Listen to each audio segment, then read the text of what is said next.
đầy đất ủa ủa bạn rồi na này nữa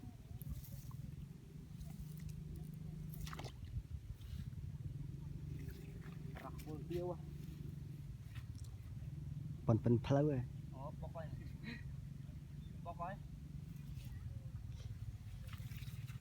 rắc bùi tiêu ơi bảo muốn đi khoan là trong một ly bọc này bọc lòng rồi xua con cua rồi à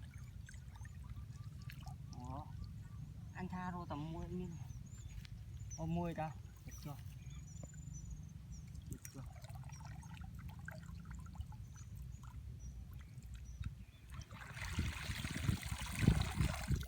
được chưa từ từ